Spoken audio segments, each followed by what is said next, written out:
What's up? Hold on, I'm trying something. Hey everybody, it's me, Mark Wins, the Speaker Man, coming to you live and direct. Well, sort of. I want to talk to you right now about focus. What is focus? Focus is when you're locked in on what you're trying to do. You can only see that one thing. You can only focus in on the thing you're trying to get done, and everything else is out of focus. In the movie The Karate Kid, Mr. Han was working with Lil Will Smith and says to him, while he's trying to train him, your focus needs more focus. That's what we need right now. We need to refocus our focusing to get our goals and what we're trying to do. I believe there are three things that you need to help regain your focus. And those things are effort, passion, and enthusiasm. Effort, you got to do some work. I've talked to you about getting off the bench. You just can't not give effort. You got to give effort. You must have passion. It should drive you and be the thing that is your essence. And you know what? You should be excited about what you're trying to do. If you don't have any enthusiasm about what you're trying to do, I dare suggest that you don't have the right goal. Hey, my name is Mark Wiggins. Somebody should be shouting right about now. What is up, people? What's happening? Welcome to King Conversations. I am Mark Wiggins, editor-in-chief of Off the Bench magazine, motivational speaker, author, coach, dad, and everything else involved with that today. And I want to welcome to you our monthly conversation, the King Conversation, where kings get together to talk about king stuff to make kings better, because the only person that can make a king better is another king. I said what I said. But tonight I got a special guest on. But before we get to that, I got a couple things I want to drop on you for certain. Make sure you follow along. Make sure you're subscribing to the magazine. Go to offthebenchmagazine.com. Subscribe there. The January Word of the Year issue is out. My word is willing. That is my word. I know people have been dropping their words in and sharing with me. I appreciate you. The February issue will be coming out on the 5th of February. The 5th of February, our topic for February is energy. We're talking about energy, how it presents, what it is, whatever. My writers are on point. They're excited. I think it's going to be a great issue. Again, if you're out there, you're trying to get your message out in a new way, or you just want to speak or you want to write, hit me up in the inbox. I have a space for you and a package for you to get out there. And if you need some cover time, if you want to be on the cover, holla at your boy. I'm gonna be on my covers. I was fly last year. I was fly. I'm probably on the cover of 2, but I'll be happy to share. I got 3 other covers you can get on, but you can get on my magazine anyway. Get your brand out here and get things going to that. One thing before we get started, also want to remind everybody, all the kings out there, we're doing the King Conversations, the book project, the King Conversation book project. Here it is. It will be a collection of men dropping no more than 1,000 words of heat, inspiration, motivation, stories, advice, something that you live on or breathe on that someone shared with you that's changed your life. What my vision for this project is, I want to create a book that men will give to other men and young men, and that mothers will buy to give to their sons. Right? This project is as a heart project. If you are a man trying to get in the magazine, there's no cost to be in the project. There's no cost. Only cost to you is if you want to get some books, you're gonna have to buy the books and then of course give them away or whatever you want to do. But a lot of projects are cost prohibitive. I've seen them at $1,500, $2,000, and what do you get in return? Not a whole lot. On OTB, I'm giving you something to give out, and if you want to, you're open to it, you can come on platform and we can go live and talk about it as well during King Conversation time. I have no issues sharing my platform with people. So got a couple people who've already checked in already. Make sure you do that. Also, make sure you like us on the IG page, on the Instagram page, on Off the Bench magazine. I'm sorry, OTB magazine, and like us there and follow us. What's going on with that? All right, that's enough of that. Coming to the stage. If you followed along since probably, I'm gonna say May. I think I hit Kaz up in May to get into the magazine. And he's been rolling with me ever since. Kaz comes on and he's talking about a lot of great stuff. I don't do bios, and this brother, he really doesn't need an introduction. If you watch any kind of TV, seen any kind of commercial, you have probably seen him or heard his voice. He is that dude. So Kaz, come on to the stage. Tell people what's going on. What's going on, Kaz? What's good with you, Wiggy? It's always good to be with you, man. Even if it's from afar. I miss you being around you in person. I miss our days. I miss our drinks. I miss our talks. And it's good to be with you, man. Good to be with. Yeah. Kaz, we go way, way back. Like we down like 4 flat tires. And if you've been following along me for any length of time, I have this pocket of friends who all do the same thing. They're all motivational speakers, and we've all come from one particular place. And I was making it count. That's where I met Kaz. That's where I met Rodney and Mike Dorsey, Lord, Dr. Kelly, Serrata. The list just runs and goes and goes. Sharon Myers, all of them met at that spot. That place is like a wellspring of talent and information. Kendall Clark. So what? Kendall Clark. Oh, that's right, GM Kendall Clark. You know what? I try to get Kendall in the magazine. You know, I guess he's doing his insurance thing now. He's got his monstrosity organization going, and he's still modeling, flexing like he's 26, but you know, and skating. But we know what? We need to get him on, and three of us need to get on the call next time. I'm gonna try to get Kendall to see if he'll come out and play with us. He's been doing some acting too, so we vibe on that. And I'll just, since you don't do bios, I'll just make this real quick and say that my name is Kaz Harleaux. I'm an actor by occupation, storyteller by vocation, and my ambition is to help the world solve its problems one story at a time, man. And so, and with that, man, what's up with it?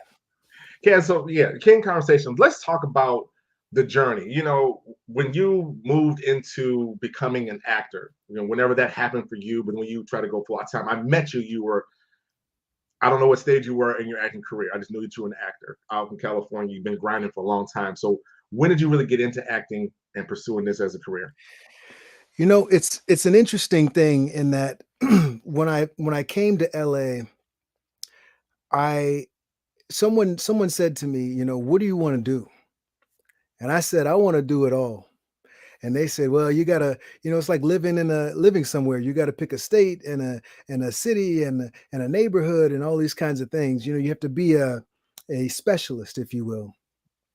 And that just never fit my type. There's a great book out called Range, and it talks about how the world has changed to essentially making the pathway easier for those who can do more rather than one specific thing. And I always felt like I was on that track. Even at 22, when I moved to LA, I came out and I got here on my 22nd birthday, and there was not one thing I wanted to do. I wanted to produce, I wanted to act, I wanted to write, I wanted to be in this industry and make Harleaux World a thing. And the tip of the spear, if you will, was in fact acting. It had to be. And so I got my ass in a lab and started acting. I spent about a year at an internship with Showtime Networks under who's now the president, Gary Levine. And he took me to lunch one day and he said, so Kazzy, what do you want to do? I said, I want to act. He said, are you crazy? I said, maybe. You gonna help or not? I walked away from, you know, a 6-figure opportunity on the creative exec side to pursue my passion. And I think I ain't got to say no more about that for you to understand what I'm saying. You have to pursue your passion in this life. Mm-hmm. And so I did, man. I did it the way that it was supposed to be done. I was true to the craft. I went and studied at a repertory theater with some great names. James Franco, Jeff Goldblum was a teacher there. And I just went and got in the lab for years, learning how to do this part of the craft because I had the other stuff. I was on MTV when I was 19 years old. I took a flight from San Antonio, from where I was in school, to Chicago. And my teammate who took me to the airport didn't even know why I was going. It was a business trip for me. It was this open call. They saw 1,000 people for 2 slots, Mark. Oh, wow. And I called my mom a couple of weeks before and I said, Ma, I think I can do this. And she said, boy, if you can get a flight and a place to stay, then do it. She believed in me like that. And my big brother from Big Brothers Big Sisters took me up on that. He got me a flight. He got me a hotel room. I took my ass to Chicago. I had never been there before. I didn't know what to expect. I didn't know how it was going to go down. I just knew that if you're on time, you're late. So you better be early. Right. If you're early, you're on time. If you're on time, you're late. If you're late, you better not even worry about showing up. So I went down the night before to where I was supposed to be and all this kind of stuff. And I ended up just to see where I was supposed to be. And I got up early the next morning. I got in line. I was there at like 6 o'clock in the morning. And I was in line with 999 other people. I was number like 385, something like that. And I was there at 6 a.m. They only saw 1,000 people, but lots of more thousands showed up. Oh, wow. And they were late. So don't even show up if you're late. So I stood in line, Mark, for 8 hours with 999 other people. It started to rain a little bit. Met a beautiful Italian girl while I was there. It was great. We had a great time. If they didn't like you, you were in and out in 2 minutes. If they did like you, you were in and out in 5 minutes. And so I stood in line for 8 hours for 5 minutes, not having my fill. I stuck around a little bit, started talking to some of the producers, some of the hosts. And after I had sort of had some conversations about tours, and I think Snoop was doing Up in Smoke, and Dave Matthews had a small college tour that he was doing. And I was just chopping it up with people. And after I felt like I was full, I bounced. That night, they called me and said, "Hey, would you stick around? We're kind of whittling down the list. We'd like you to stay. Can you stay?" And da da da da. I said, "I don't know. I didn't pay for this flight. I don't know if I have a hotel room. I don't know what's going to happen." But I called my big brother. He said, "Cool." They showed up at my door the next morning. "Congratulations, you're going to New York." They picked 2 people, Mark. It was me and one girl from Iowa City. I think she was from the Chi. She was in school at Iowa City. And from there, we went to New York. It was for the Wanna Be a VJ 2. And it was just such a wild ride. Meanwhile, I'm in school playing spring football. I'm studying for finals. And I'm between New York and Chicago, and I get back to my dorm room and NBC's on the phone, CBS, all the networks are calling, trying to get an interview. The newspapers are blowing me up. My roommate's playing assistant. And it was then that I sort of realized, yeah, that's kind of me sitting in the pocket. I can do entertainment. And when I had that feeling, because I felt comfortable, I didn't feel overwhelmed, I didn't feel stressed, I didn't feel like, oh man, how am I going to do that? Man, I was handling my business. I was in school. I was taking care of my finals. I was going to play football, and I'll see y'all in New York too. And so from there, I thought I'd end up on the East Coast. I came out to LA my senior year for a visit. And an internship that was supposed to be a summer turned into 3 months, turned into 6 months, turned into 9 months, and then a job offer. And I just wasn't, I knew that button down in an office building wasn't me. That wasn't going to be it. But I could come back to that. I could come back as a creative. I could come back into these rooms and have these conversations. But I wanted to do the thing that got me going, which was being in front of the camera. And from there, man, I just started chipping away. When I finished my internship, the most important thing for me was to get into the lab and become a better actor. I had this conversation, speaking of King Conversations, I had this conversation about, well, do you want to be famous or do you want to be a good actor? And one doesn't preclude from the other. They're not mutually exclusive. But some people are out here for the fame. And I respect that if that's what you hear. Eddie Murphy said that once, actually. I want to be famous. And he did it.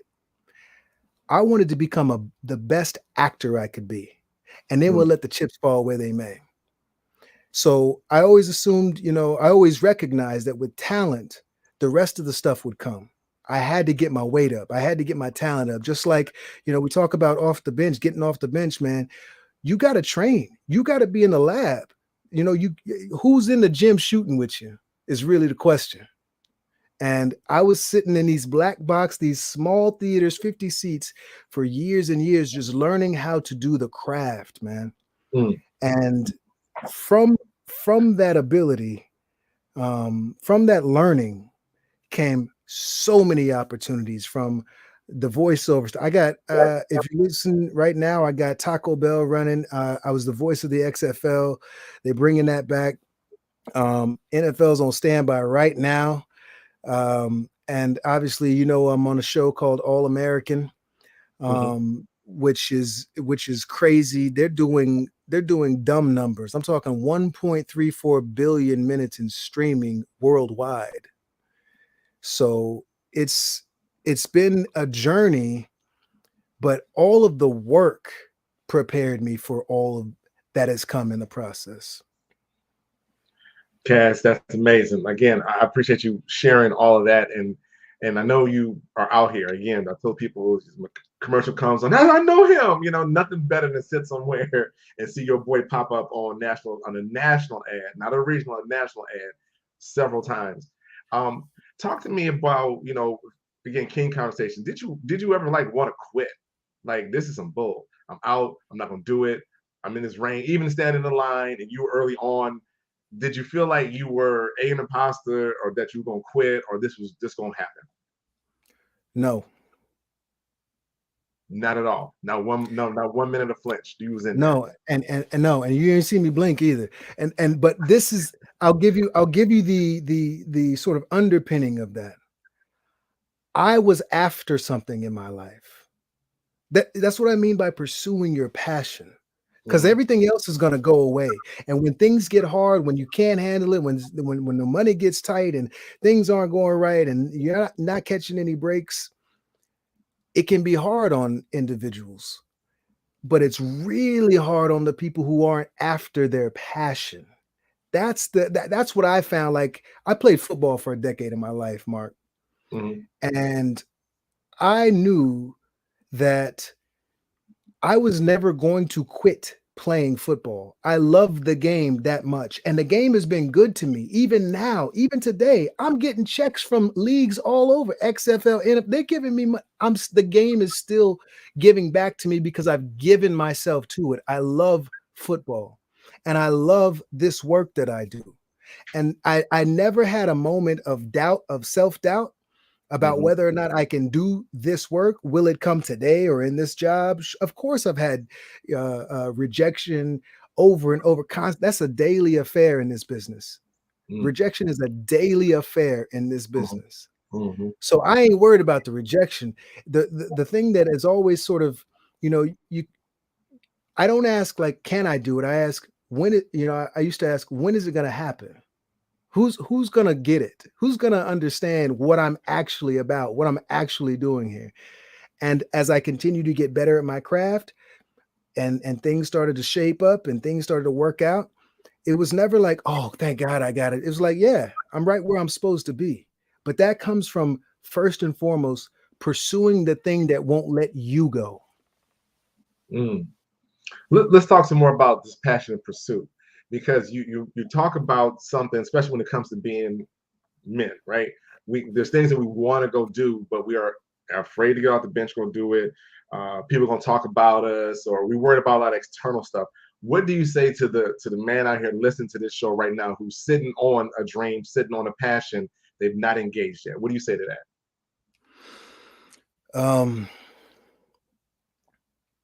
I mean, real talk, you're wasting your existence. Ouch. You know,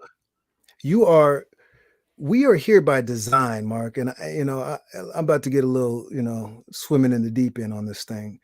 I'm working on a book called, we're still working on the title, but I found these 4 inalienable truths about our existence: experience, multiply, learn, share. And I found that if you engage in these 4 things mindfully, they're all verbs, you're all doing them at all times, whether you think you are or not. If you engage in these things, you will be a better person for yourself and thereby the world. Now, if you're not here understanding that you are here by a perfect design, you've missed it. People talk about purpose. People talk about your why. And I don't get into that. And in fact, the new piece I'm working on, I think I sent you already. I'm not into why. Because here's how I feel about it. I don't know that we could ever get to peeling back all the layers of that onion. The why, the why, the why, the why, the why. And I ultimately say the Most High is the why. So if I've been put here by the Most High, what am I going to do with the things, the gifts, the abilities that I have been given? And if they are go work for somebody else, settle for second best, let the world pass me by, sit on my passions and not do them, I've missed my existence. Haven't heard it put that way. That's a great perspective. And hopefully, the Kings out here listening to this conversation, and people listening on the line, we got people on. Thank you for joining. Are challenged by that, right? You're challenging me sitting here like, am I doing enough? I could probably do a little bit more. There's always room for more. Like as an athlete, there is no stop. Better. You got to get better than yesterday. Just be better than yesterday. As long as you're moving forward, you're making progress, right? And that's how the mentality is. People will look at your success and go, "Oh my God, you reached the pinnacle." You're like, "Pinnacle? I'm still at base camp. What are you talking about? I have things to go do." That's from your perspective. My perspective is a long way to go, and I'm headed that direction. And that especially when I deal with a lot of people, entrepreneurs trying to jump out here and do their own thing. I was talking to a friend before we got on, and they were making a comment about the Woke Wednesday that came out and how it was so encouraging, whatever. And she could not figure out why she was afraid to let go and go do her thing. She struggled. I mean, she was in tears. Like, I don't know why I won't let go. Mark, I can't. I'm not getting on this call. Why I can't? I'm like, sis, you got the answer. Probably is my word of the year. Right now, you're not willing to go. Willing. Mm-hmm. There's some fears. There's some stuff you got to let go. There's some uncertainty, some unknowns, and you seem to address those with a different flavor than most people I talk to. Like, you just dead solid, dead ass. This is what you're gonna do. Let me tell you this too, Mark, and this is important, just sort of for context. I lost my mother, who was a single parent, when I was 19 years old to breast cancer. And when you were faced that young with such a stark reality of life and death, there is nothing left to really fear. When you play football for a decade of your life and test your mettle against 300-pound dudes coming around pulling guards and all these kinds of things, and your life flashed before your eyes and you got to make a decision, and I wasn't a business decision kind of guy, I'm going in. Right. And when you make those decisions on a daily basis, because this happens 6 days a week, we practice in 5 days and we play on Saturdays or Sundays or Mondays or Fridays. I grew up in Texas under the Friday night lights. It's real. 30,000 in the stands watching. What are you going to do? And so all of those things, and this is what, I think one of the most important things about OTB is the parallels between sports and the rest of our lives are huge. They're really important. And I would encourage young kings out there to be engaged in sports, be engaged in an activity that will test your mental, your physical, your confidence, your know-how, your competence, all of these things. Get in and start doing those things early in your life. And it doesn't have to just be sports, but I will say that having done that, that coupled with the arts, I was always in the arts. I played 3 instruments. I sang in choirs. I danced. And so, being on stages, being on big stages, essentially from a young age, and then losing my mother put me in a position where, like, bro, there's nothing I can walk into now where it's going to be like, oh, I don't know if I can. I'm going in, man. Fair. Man, that's powerful. Again, a lot of people out here faced with big life issues and then don't look at that and put things in perspective. You lose a mother, a loss of a father, all those things that happen. You're going to go, what could be more hurtful than that? If you at base, like, what is it I can't get over? And the answer is nothing. If you have gone through those things and got through, then you should be able to channel that in and hopefully move yourself forward. But you have to be willing to do those things, seek the help. So you had counselors, you mentioned mentors and sponsors and advocates. You didn't do this by yourself. You had a team around you. You're a team type of dude. So people need to be able to build a team, and all the right people who are going to challenge you, admonish you, affirm you, and boot you, like boot to ass. You ain't doing it right. Get here and sit down. And when you find that tribe and find those people, for me, like I said, it was basketball. I had that group, But as older in life, it is my fraternity life. I've got brothers who will call me straight on out, and then they call me straight on up to another level. Like, dude, you're way better than that. And then you have to respond, right? You got to keep it moving. So you need to surround yourself with that. And I like the sports analogy. And of course, I like having everybody in there. I'm laughing. I'm thinking about a homeboy of mine. I was working on a show in Vegas. I was doing a sports show out there for about 6 months. I would fly out on the last flight on Friday night, and then come back on the first flight Sunday morning because I wanted to be in my own house watching football when the next day. And so, or the on Sunday mornings, football come on at 10 a.m. out here. And so I was out there one time and I had this phone, and it really wasn't anything to me. When you said that, people will just tell you straight up, will challenge you, will tell you what it is, admonish you, push you. He said to me, and this is so frivolous, this is so trivial, but he says to me, we're standing at a bar, and it's like a day party, and he looks down at my phone sitting on the bar, and he says, "Hey man, you're better than that phone."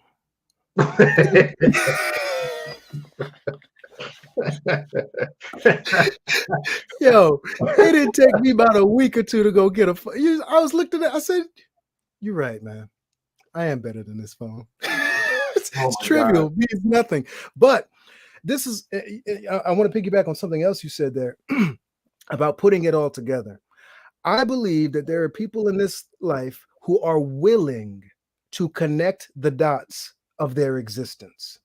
I believe there are people out there who understand that this leads to this, is connected to this, means this. And if I didn't do this right, that dot will take me in a place that I don't want to go.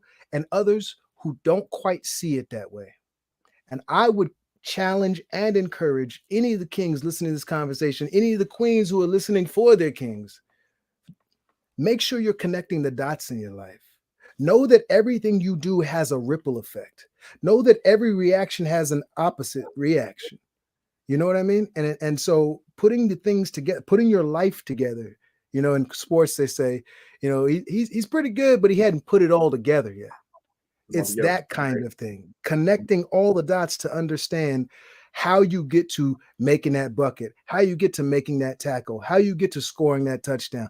All of the things come together, and those who have a feel for that are at a great advantage in this life, is my belief.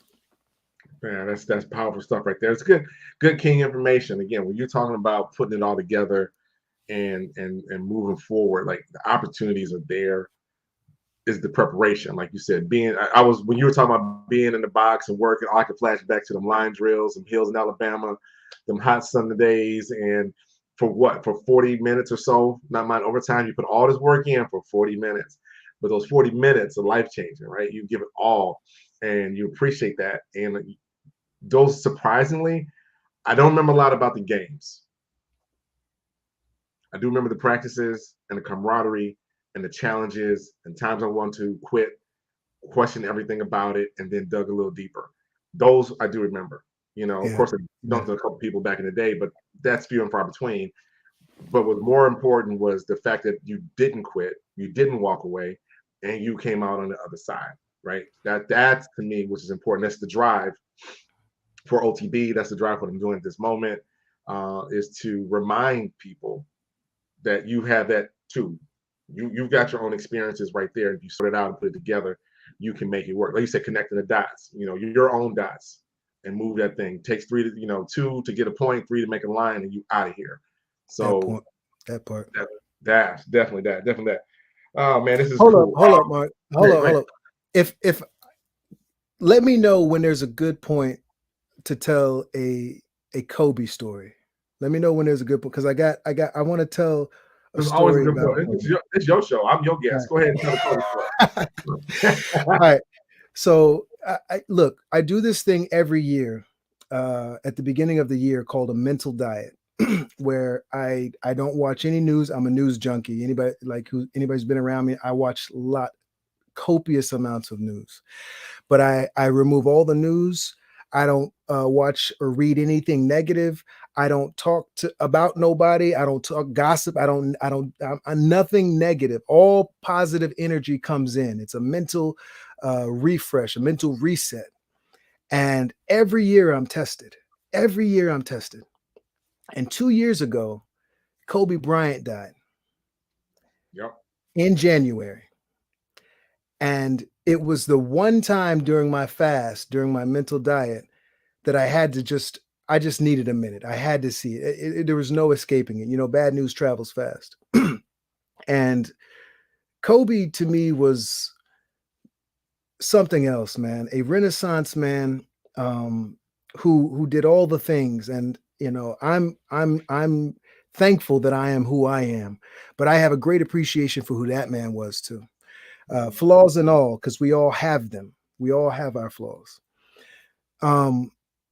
The following year, there was a tribute to Kobe, and I had the honor of voicing the tribute, and for Fox, and it was a big deal, and is going to play in the stadiums all over, and I was doing the job. I was getting ready to set up for the job. I built a studio at the crib, so I was working at the house, and they started building a construction project by the house. And I went out as I'm getting ready to do this, voiceover thing, and these guys are pounding away. Da, da, da, da, da, they're doing the whole thing. And I go out on my balcony and I yelled out to like one of the foremen or somebody. I said, excuse me, right? Yelling at him. And I said, hey, man, we're about to do a tribute for Kobe. Can you give me a half an hour? And they said, for Kobe? We got you. They shut down the entire project so that I could do this tribute, so that me and Fox and the producers, we could do this tribute. And here's the kicker of it, Mark. I asked them for a half hour, not knowing how much time we would need. I was hoping we could be done in a half hour. And we were. I actually did it. But they gave me exactly 48 minutes, which is the same amount of time in a NBA basketball game. And it just blew me away, man. It blew me away. And it reaffirmed not that Kobe Bryant is this great player, but the impact that he had. But when you peel back the layers, it's not just Kobe. And like you said, it's not just during the game, because the games, there's lots of games. But what made him special was all the things he did outside of the game, the early mornings, the late nights on the court, icing up, watching film, all of the work that it takes to become something like that. Everyone's not willing to do that. But if you are, man, people will stop what they're doing for you quite literally to show you some respect. Dude, that's powerful. I mean, that for the world of sports, that where were you moment, and when that came through, and I can tell you, I know exactly where I was. I was with our Kappa League, which is our young men's group, and they were doing a presentation. I was there to support whatever. And one of the brothers who's there was heavy. He's heavy in the NFL, but he has a lot of contacts and whatnot. One is actually a reporter, Jason Reed for ESPN. He was there, and he's like, "Yo, stop! What? Kobe just died." And they're like, "What? No, it's right here." That boom, boom, boom. It kept coming, phone blowing up, 2-3 phones. They're calling him, and for just it was just going. And then one of the other young guys go, "Can we have a moment?" Absolutely. All of the grown men were taken aback by the call. Like, yo, they want a moment. Yo, we need to take a moment. Let's do that. And then of course now later on it hits the rest of the day, like, dang, Kobe's gone. Like, wow, it's crazy. So when you have those moments, like your life and what you do, and again, you focus on the stats of the stats, but it was a person. Although it was a tragic situation, what was he doing with his daughter to go to a game or come back in and practice, whatever, with his daughter? I can't remember the exact, but he was doing his family thing. And you don't think about that all he does is play ball. You don't shut up and bounce the ball. You shut up and stop talking. He's more than that. We're more than that. Kings are more than that. And that's the part I want to bring out. And it's like, yo, we're more than that. You need to recognize as a human, as a black man or man, a white man who's watching, got white friends too. You are more than that, right? Be that, right? Connect the dots and get it out there. So that's powerful, dude. You've done a lot of great work over there, a lot of great work. But I just thought, I mean, from the King conversation perspective, man, it's important. The takeaway for me is what it has always been, and it's all the things that you do when nobody's watching. You want to be something. You're after something in this existence. You want to be position yourself as someone who can be a thought leader or a family leader or your own leader in your own existence. What are you doing when people are not watching? And Kobe Bryant is I think a poster child for what it means to do the work. Do the work. Do the work. Simple. Be willing. Be willing to do the work. Absolutely. All right, Cass, I'm going to shift gears a little bit. Let's talk football. Let's do it. Your Steelers are trash. I don't like them. The only thing I like about them is the coach, who's my frat brother. Shouts out to the Nukes. And I think they should have pulled Ben at least 2 years ago. What do you got to say about that? I would say that the best of Ben Roethlisberger was probably at least 2 years ago. Look, I'm the kind of fan who is completely rational. I'm not a good kind of fanatic, right? Like I'm not a fan.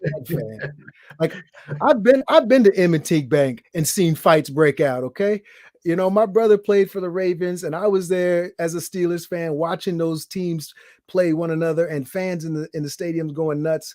I can be objective about the game and recognize that while Ben Roethlisberger did some amazing things, they were probably in the first 15 years as opposed to the last 3. And, right. You could say some of that was due to, he had a torn ligament in his throwing arm, which I don't know, Mark, that seems like that might affect the thing a little bit. but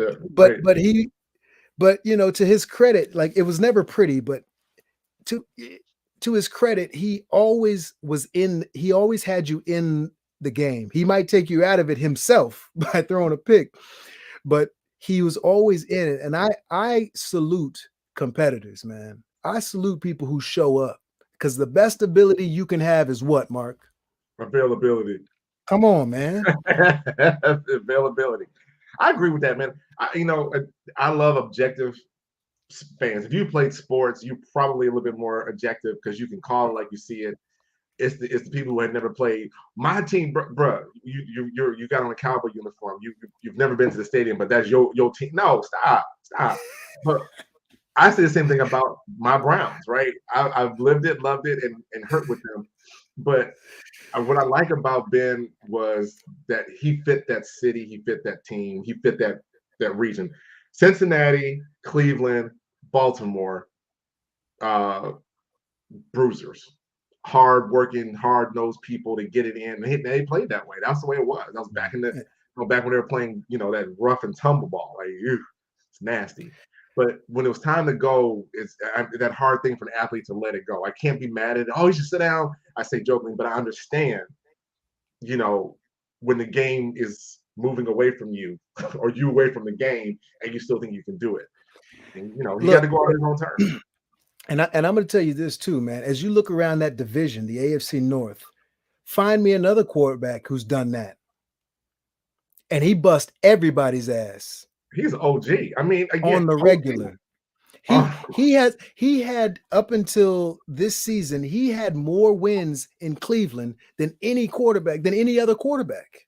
He did, because we had a racket of quarterbacks. It doesn't take long when you're there for one season. You get 8 games. You're 0-8.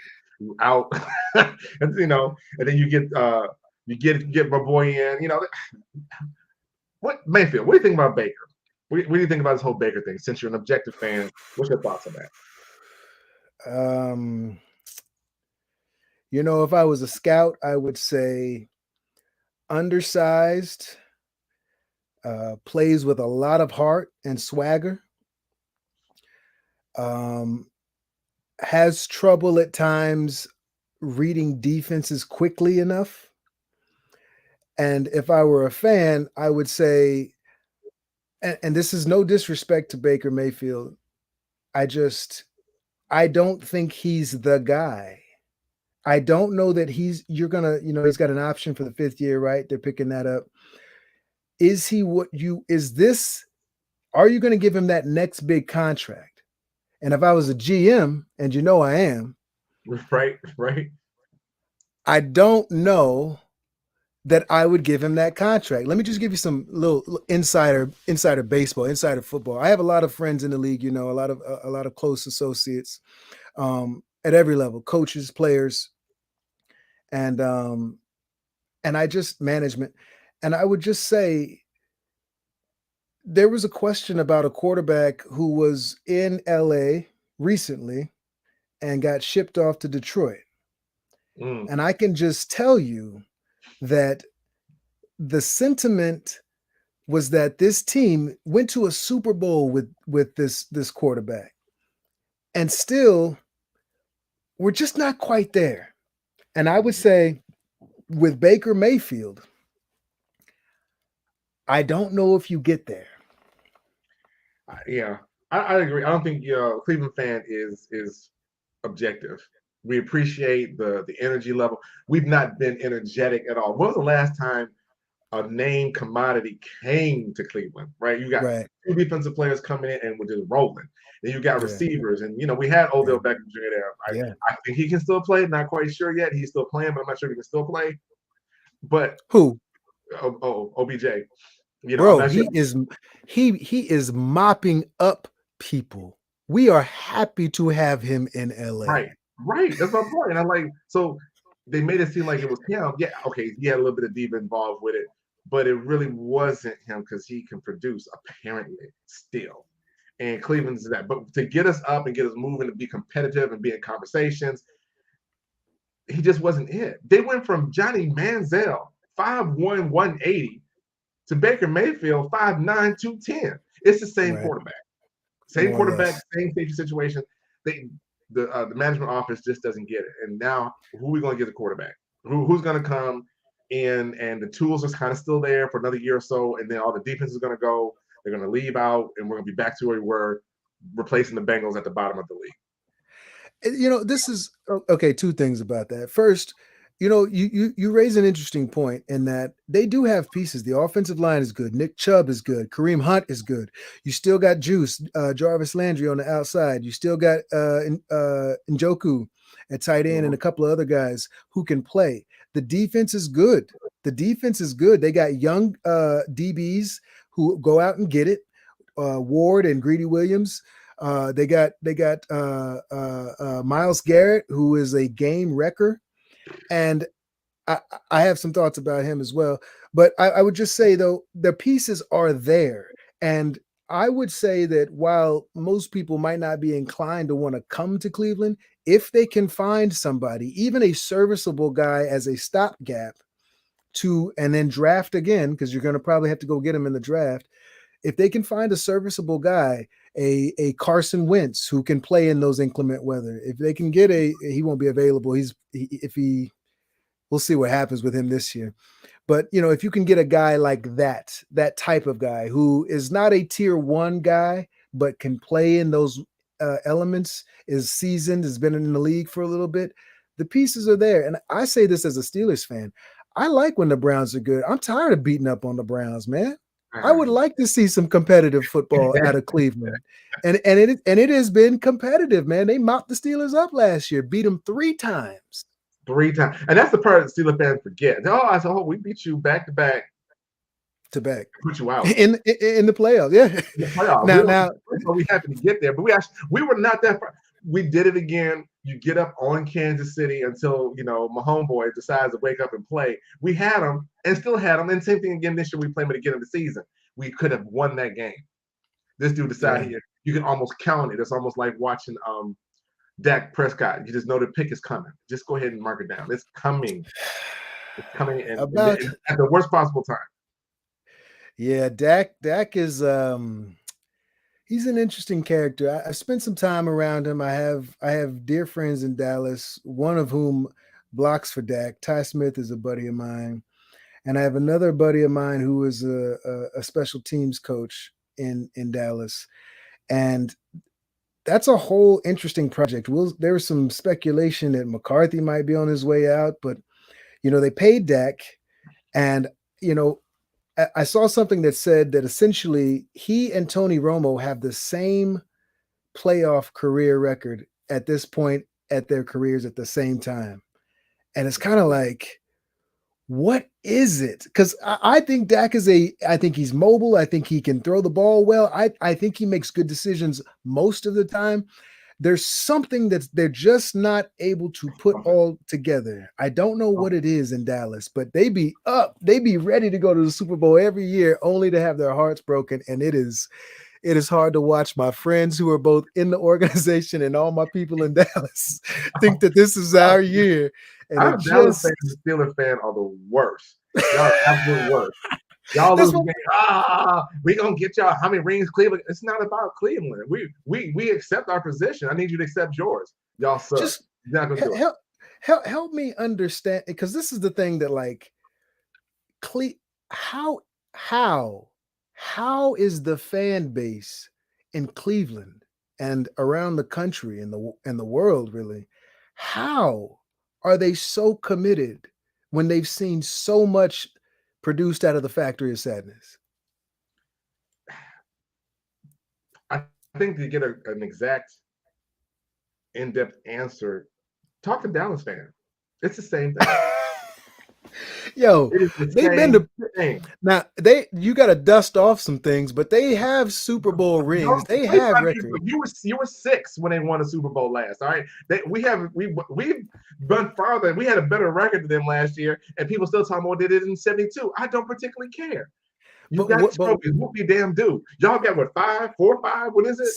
It's 6. It's the most in the league. 6 is it? Yeah. You don't have 7? No, Brady has 7. He the only one with 7. He had to manufacture that last one. I got a whole different thought on that one. But anyway, Steelers fan, yeah. So let's ask this: what will Pittsburgh do? And then I'll move on to the next question. What will Pittsburgh do next year as far as quarterback? Because y'all got you're gonna bring in my dude Haskins. Jesus, pray! I can't wait to play y'all. But go ahead.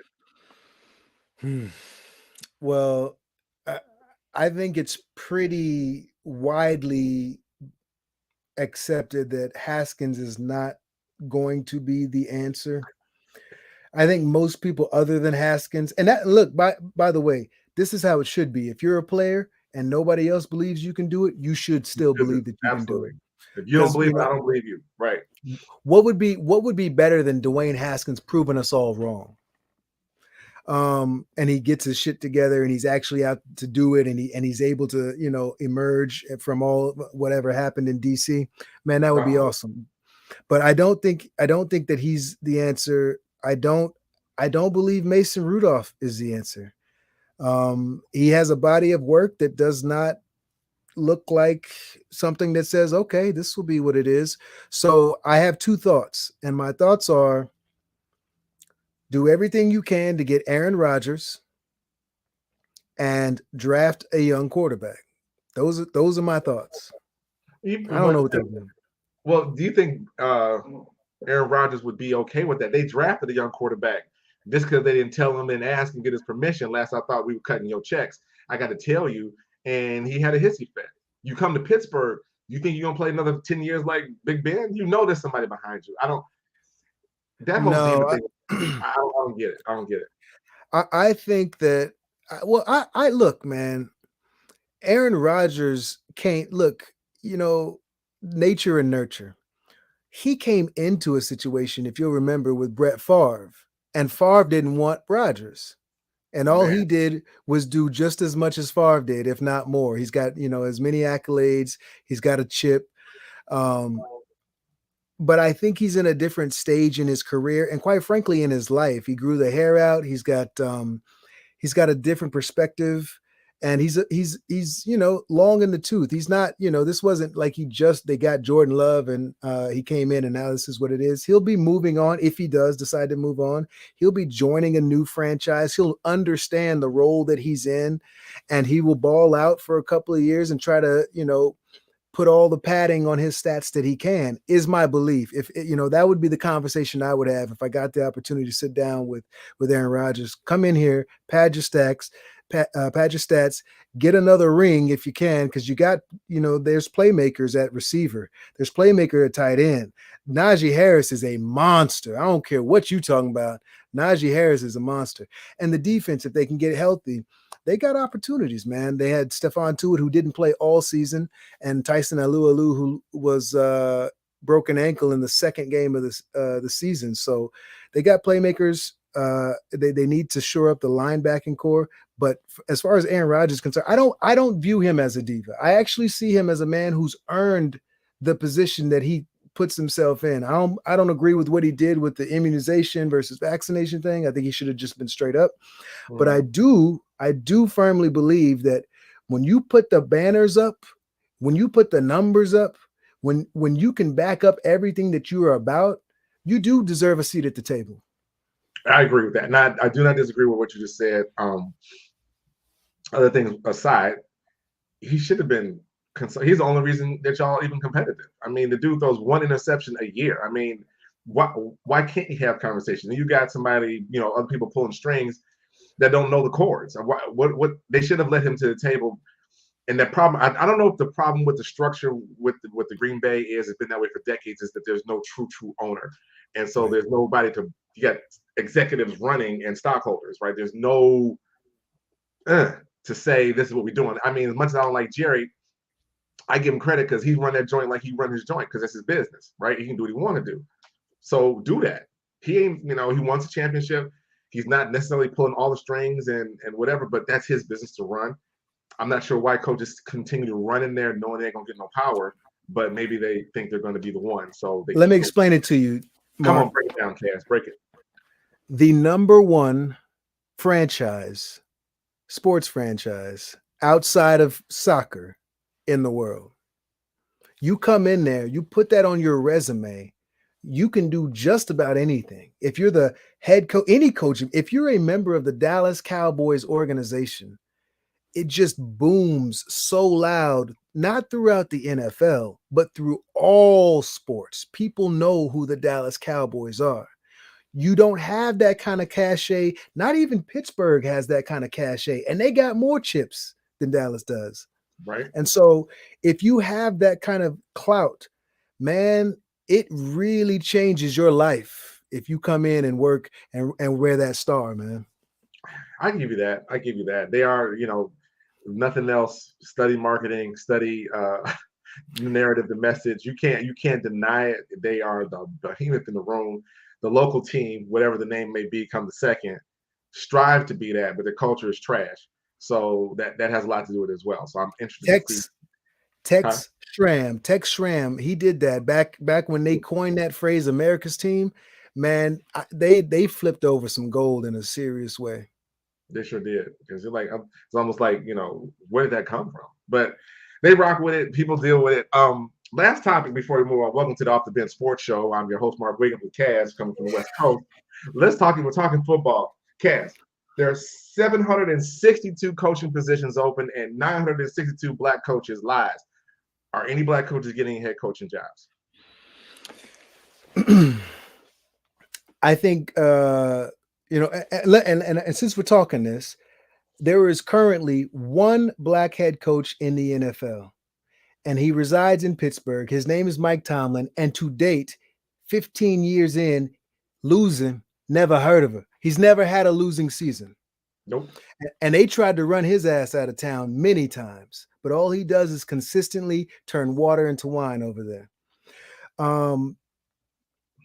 I think Brian Flores, I know Brian Flores will get a job. And quite frankly, I think he might have options. I think he might get to choose the job that he gets. So I think we will have at least one more. I saw that Jim Caldwell got an interview with the Bears, and I don't know what they meant by it, but I thought it was kind of bullshit. I kind of didn't understand what they would bring in Jim Caldwell, who's a bright offensive mind, but the game is beyond Jim Caldwell, I believe, at this point. And so that felt to me like one of those Rooney Rule things where they had to go get a black guy, they had to get a minority, they had to bring somebody in. But I think that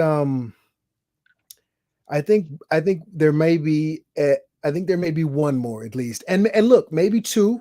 Byron Leftwich could get that job in Jacksonville. He could legitimately get that job. I don't think it's gonna happen.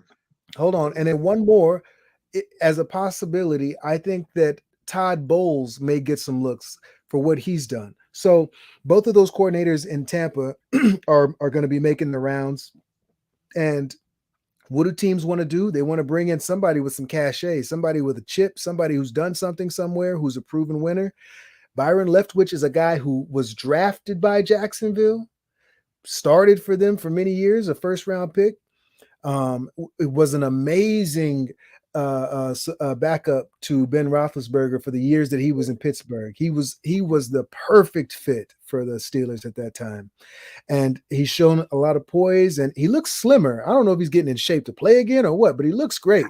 So he looks the part, man. And look, I will say this, having been under the tutelage of Bruce Arians, the quarterback whisperer, a guy who has shown everywhere he shows up, he can win. I think that may play out in his favor. So we could have one more, or we could have as many as 2 or 3 more, man. I'm optimistic. Yeah, I don't think Leftwich is going to Jacksonville. My sources are indicating that may not happen. Okay. All for all the wrong reasons. I'm not a big fan of Florida. I go there a couple times a year for work. I'm even a lesser fan of Miami. I'm down with Fort Lauderdale. I'm down with the beaches. I am no longer a fan of Miami. I had a great time there. A lot of bros down there. What they did to Flores was disrespectful. I mean, I don't know what's going on in the offices as angry Latino man. I don't know what they was doing up there, but you win. He's got you winning, and you roll them like quick. And I was like, Mark, that stinks. I hate it. Look, think, zoom out with me, and consider that they might have done that dude a favor. Where is that organization actually headed? Nowhere. They need to be bought out, but they're not going to sell it. But go ahead. So they might have done him a favor, and he might resurface in a place where he can actually do the damn thing. I don't know if it'll happen that way. That's just kind of my feeling I would love for Miami to be competitive again. They haven't been competitive since Marino. Right. But I would just say, maybe they did him a favor. Maybe he can get out of there. And by the way, man, I need to get me one of those King Conversation mugs, man. That needs to happen ASAP. No Rocky. I'll get you a mug, and I want my Harleaux World hoodie when it's all legit ready to go. Go piece yourself. Man, that's what's up. Love it. Love it. Yeah. So anyway, I was interesting thing about the football, but you're 100%. It just opportunities will get there. I think Miami will. Only thing competitive in Miami are the day parties and the bikinis on walking up down the strip. That's all I got down that way. But man, mangoes, Clevelander, holla at me, man. Clevelander was off the chain. I went to Fontainebleau one time. I just said I wasn't gonna pay to go to the club when I found out the number. I just sat in the lobby acting like I was somebody. Did you play? Yeah, I played. Cats I've been places. This is so funny enough. They got that look. Me and the brothers go to a casino up here in West Virginia, and we go in a group. We walk, whatever. Some little kids looking. I'm eating. You have to look like somebody knows you. Did you play basketball? Yeah, I did. Play for the Bulls. What's your last name? Wiggins. Wiggins played for the Bulls. Can you sign this for me? I was like, let's go, Herb, get the check. See? I think you're somebody. You'd be 6'6" and black. They think you're somebody. I'm like, I'm here for it. I am somebody. Like Jesse said, right. I am somebody. I am. Somebody. Somebody. But that's what's up, Cass. So we wrap this down, Cass. Why don't you tell the people, again, give me all the where to find you and all these things so people can follow you. Cass is in our magazine monthly with his pieces. We'll speak to that as well. We appreciate all that you do for us in the magazine, and I'm glad that you are a part of what we're doing. Yeah, man. It's an honor to be to have a home for Peace Pieces, which is the series of thought pieces on peace, its function, the factors that contribute to it, and our role in maintaining it. You can find on the magazine at OTB, or you can find little snippets of it at harleauxworld.com. There's a little thing right there for you. You can find it there, HARLEAUX world.com. And yeah, if you wanted to catch me on the socials, I'm at catch _Kaz. And same on TikTok, I believe. My marketing team takes care of that stuff. I'll be honest. And yeah, man. So those, speaking of commercials, I got a spot with Jake from Steak Farm waiting to come out. Nice. So that'll be on the way. All American is playing. If you listen to anything, if you're on the car listening to radio, there's probably some spots. Taco Bell. I'm the voice of Taco Bell. I'm working on a documentary right now, narrating. It's called Pass the Mic, and it's a documentary about Lil Nas X, Lizzo, and Kendrick Lamar. And man, it's gonna be dope, man. Oh, wow. It's gonna be dope. We can come back and talk about that one. Also, Deathloop, is that right? You're in the video game? Yeah. Yo, that what a blessing that is. That it's like the number one video game of 2021, I believe, last year. Still, I mean, it's still brand new, and a first-person shooter game. So if you're into the, it was on PlayStation 5. I don't know if it's migrated yet to Xbox, but definitely on PS5. If you're into shoot 'em up games, man, Deathloop is it'll take you for a loop. It's a dope game, man. Yeah, that's a good one too. I love the trailer on that. It's pretty hot. Again, it's in the magazine and seeing it. All right, Kaz, move along. Time to do some affirming shout outs. We give a shout out to someone that you need to affirm or let them know how you feel about them. You got anybody, go ahead and drop that. You know, man, I was gonna say I'm working on another project. Man, I can't wait till this drops too. There's a company called Rares. So you could go to raresapp.com or raresapp.io, and it is the first of its kind. It is a sneaker investment app. We talk about the importance. Look, this is an important piece. You should have somebody who really knows financial things on this show way better than I do. In fact, the guy I'm about to give some flowers to should probably come on your show sometime. His name is Jerome Sapp. He is the CEO of Rares, and this is a sneaker investment app that is changing the way we deal with sneakers. He and his team went out and bought the Yeezys that he wore at the Grammys. He bought them at a Sotheby's auction for $2 million, $1.8 million. He bought these shoes. And there are tons of sneakers. There's all kind of holy grails. If you're a sneakerhead, you know what I'm talking about. There are all kind of shoes out there. And there are people who have an opportunity to, love the shoe, but they can't own the shoe. But now you can invest in the shoe. You can actually, they're taking the sneaker culture and turning it on its head. All these, we made sneaker culture. Black folks made sneaker culture. Mm-hmm.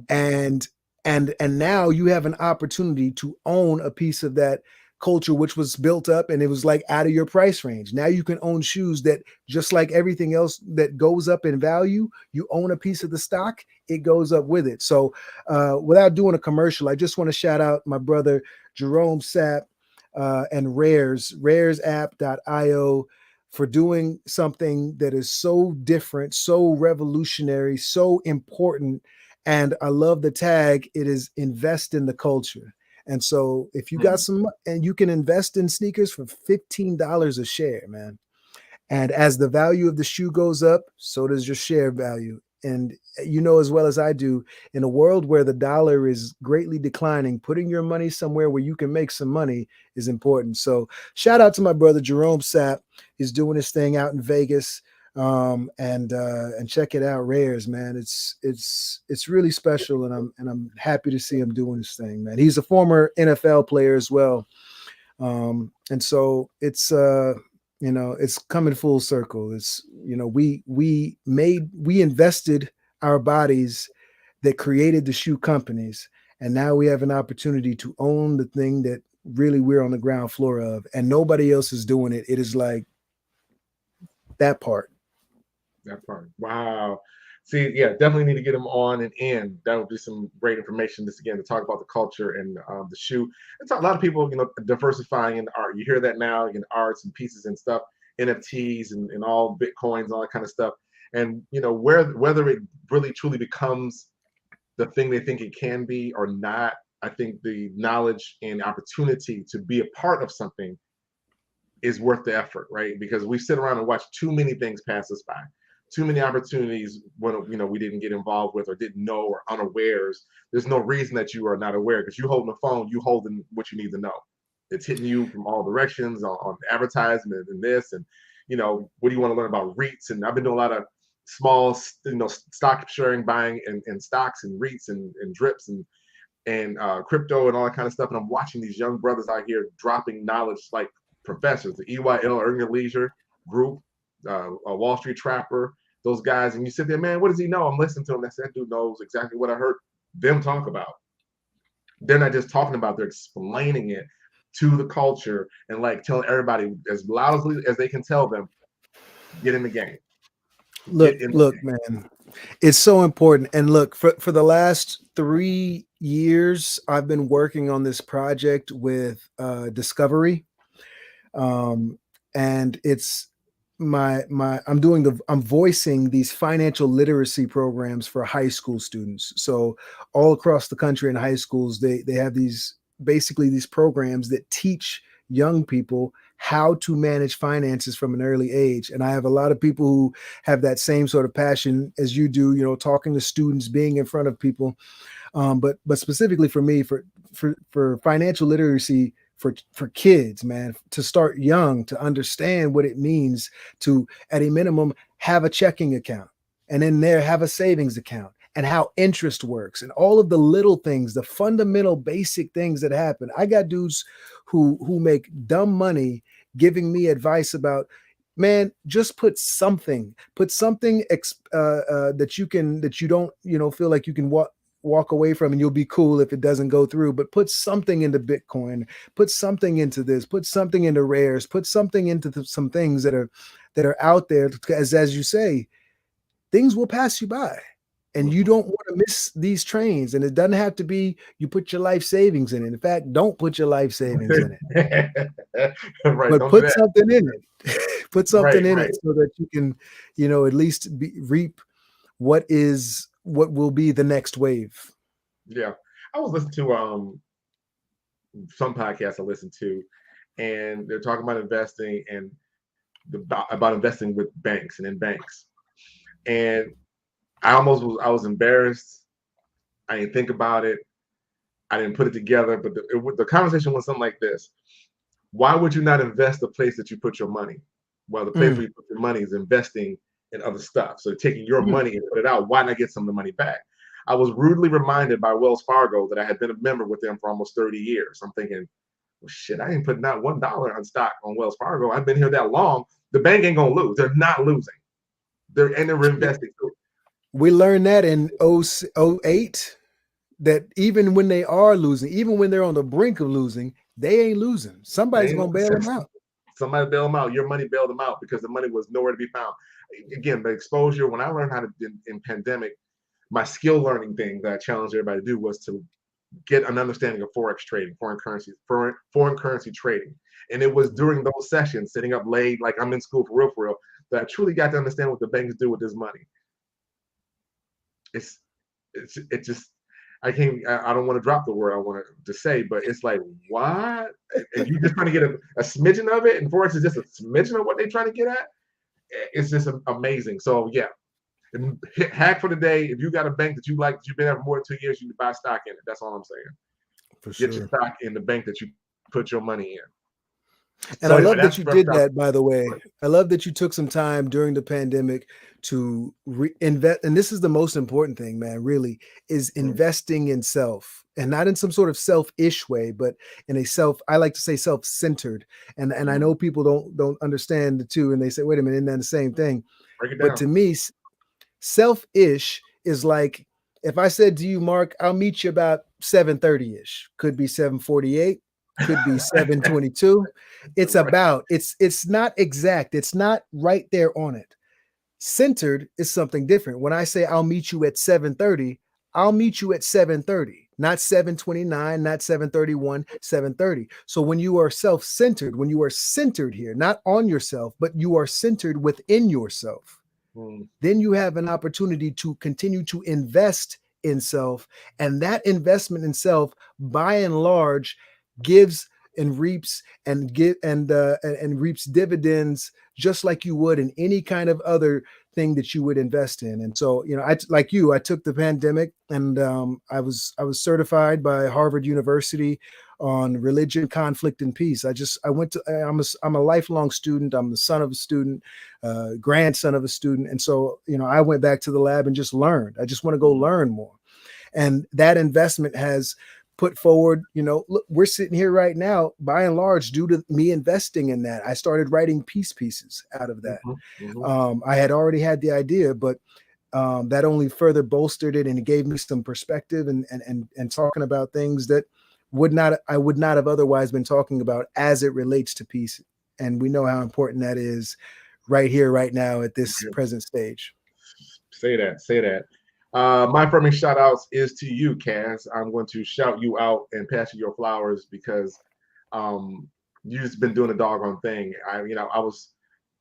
We weren't in a whole lot of great contact once MIC went down, but if you reached out, you were there. I remember I came to Cali with the bros for football game. You can't come through, catch up, just whatever. The call has been there. When I reached out for the magazine, I had no idea that you were into all of that. I was looking for some content, and I knew that you are that type of dude. I know where you come from, and you just jumped on board and added to it. And again, didn't know that I was supporting a project of pieces. I was like, what is he saying? I'm late. Did I read that Reese's Pieces? What am I missing? And here now we started reading. It's like, yo, this is deep. I love this. And to be a part of your process and to watch you grow and do these things is a lot to me. I appreciate your work. Appreciate you believing in the magazine and believing in me to put it in there so people can check it out. And just want to make sure I say that to you publicly, that you are that dude. And whatever you need from me, let me know. All right, we're gonna wrap this down. The King's Decree.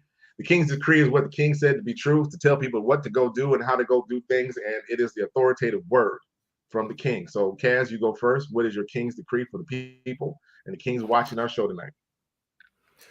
Yeah, it's to answer these three questions as sincerely as you can. Who are you? What are you doing? And what do you mean? Who are you? What are you doing? And what do you mean? And if you can take those three things into everything that you do, from the bedroom to the boardroom, from the beach to the mountains, if you can answer those three questions, you will never be lost.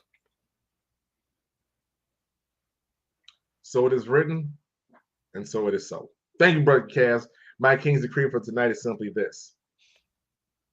Whatever it is you're trying to accomplish in your life, whatever it is you're trying to get to in your life, working on those three questions that Kaz just dropped, I just challenge you to be willing to accept your answers and be willing to participate in your own destiny. King's Creek. Amen. So it is written, there it is so. All right, Kaz, thank you for joining us tonight, man. I'll holler at you later. Appreciate you. My guy, appreciate you. All right, ladies and gentlemen, there you have it, Kings. Thanks for joining me tonight on King's Conversation. This is dope. I had a great time chopping it up with him. You can hear this replay coming up on the podcast. You can also watch it again playing on Facebook whenever it rolls out on YouTube and on Twitter. This is great. Coming up next month, we did the King's Challenge. The King's Challenge, I told you I'm going to each month give a challenge for the Kings to do something different. For the month of January, we were supposed to be giving up water for our favorite drink. Let me tell you my results. It was a struggle. All right. I told you sweet tea is my thing. I moved from sweet tea to water to regular tea, not back to sweet tea, but I replaced it with water and found myself drinking more water, found myself feeling better, found myself getting a little bit more energy because I was drinking more water and less dehydrated, especially now when we're wrapping up in the cold and thinking it's cold, we're actually sweating a whole lot. So water was a good thing too. The unintended consequence was I actually saved money when going out to eat. Stop buying that second drink, that third drink, and buy some water, which was free. So anyway, I'll put that to you there. Coming up for February, we're going to give it to you now, and it will come out in the February issue. The King's Decree for the King's Challenge for February is show love and support a cause. Show love and support a cause. Now, how do you do that? Several different ways. You can give money, you can give your time, you can give product, you can just support someone, you can volunteer time. I know there's a lot of events coming up. We can be out there. If you're thinking about giving clothes to the shelters, please understand that socks are needed. Socks and warm clothes. It's that time of year. We did some work with a veterans organization, and I was told that socks are often left off. They got suits, they got ties, they got shirts, but they don't get enough socks. Go figure. That may be something you can do. Send food. Send food to the shelters, send food to the pantries, stock a pantry somewhere. Do something for a cause. What if your own personal cause is your organization? Do that. Also challenge you, post it on your timeline that you've done it, not to, in a bragging sense, but be a king about it. Let everybody know that you are here handling your king's business and you're taking care of the kingdom. Tag me in it. Make sure I know so we can make sure you get some love. We can affirm you. Let other people know that you are about your business for the month of February. Got another one coming up for March. You're going to like that one. It's going to be a good one. But anyway, that's all I got for tonight. And remember this, as always, if you can reach your dream for the step ladder, then they're probably too low. I'm out.